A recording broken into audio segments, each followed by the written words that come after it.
Vivons, vivant.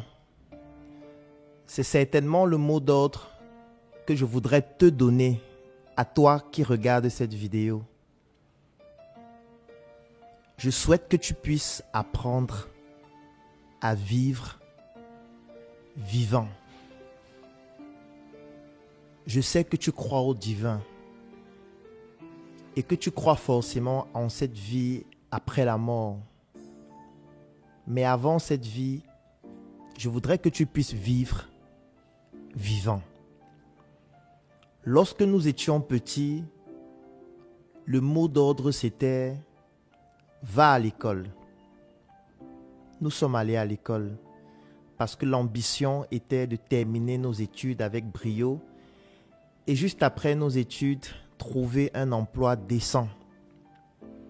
Nous avons fréquenté, nous avons terminé nos études et nous avons commencé ce processus de la recherche de l'emploi. À ce jour, plusieurs ayant terminé leurs études sont toujours dans ce processus. Certains vont même mourir dans ce processus. Pendant cette première phase de notre vie, nous étions stressés, anxieux d'avoir de bonnes notes et de terminer nos études de la meilleure des manières. Donc nous n'étions pas vraiment en train de vivre. Nous étions en train de nous battre avec le stress pour pouvoir passer. Ensuite, nous avons réussi pour certains à trouver cet emploi ou à le créer. Sauf qu'on nous rappelle encore le mot d'ordre. Tu dois épargner de l'argent. Tu dois être humble. Tu dois éviter toute distraction. Tu dois éviter tout ce qui t'empêche de pouvoir ultérieurement profiter du travail que tu es en train d'effectuer actuellement.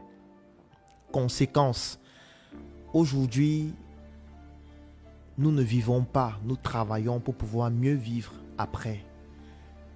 Tout ce qui nous plaît, nous essayons de nous en priver parce qu'on souhaite épargner de l'argent pour mieux vivre, parfois durant la retraite. Ce qui fait donc en sorte que durant tout ce parcours professionnel, nous survivons pour certains. Nous nous battons pour pouvoir mieux vivre après. Nous épargnons tout ce que nous avons. Nous réduisons notre train de vie. Nous limitons nos plaisirs dont nous ne vivons pas réellement. Et lorsque vient l'âge de la retraite, pour ceux qui auront l'opportunité d'atteindre cet âge, parce que dans nos pays, l'espérance de vie ne nous permet même pas parfois d'y arriver. Lorsqu'on souhaite maintenant vivre, on nous rappelle que nous souffrons de plusieurs maladies, l'hypertension, le diabète, les cancers. On nous rappelle maintenant qu'il faut se priver, qu'il faut pratiquer une activité physique, qu'il faut rencontrer le médecin régulièrement. Au final, cette retraite qui devait nous permettre de vivre, on se retrouve en train de dépenser tout ce qu'on a épargné pour ceux qui ont réussi à le faire, pour pouvoir entretenir notre santé et finalement mourir sans avoir vécu. C'est la raison pour laquelle je disais au début de cette vidéo qu'il faut vivre vivant. Vivons vivant. Ne t'empêche pas de te faire plaisir lorsque tu en as envie.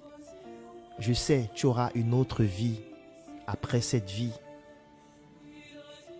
Mais il faudrait bien que tu puisses vivre celle-ci avant d'aller vivre l'autre vie. Parce que plusieurs personnes survivent, suffoquent au quotidien. Je sais que tu vas me dire que je n'ai pas d'argent, je n'ai pas de moyens, je n'ai pas de travail. Comment vivre lorsqu'on est en réalité dans une situation sociale qui ne nous permet pas de le faire? Tu peux décider de le faire dès aujourd'hui. Parce qu'il y a forcément quelque chose que tu as et que d'autres personnes prient pour l'avoir. Tu peux accepter cette grâce-là et commencer à vivre en bénéficiant de ce dont tu bénéficies déjà aujourd'hui. Et si tu souhaites que nous puissions t'accompagner à découvrir comment mieux vivre ta vie, à découvrir qu'est-ce que tu as comme valeur afin de pouvoir l'exploiter au maximum, je vais laisser un lien dans la description de cette vidéo et en commentaire. Tu cliques dessus et durant tout le mois de mai, je vais te permettre de bénéficier de notre accompagnement qui va te permettre de découvrir quelles sont tes forces et de les utiliser pour pouvoir vivre vivant. même si tu iras vivre dans une autre vie. Rendez-vous demain pour une nouvelle chronique.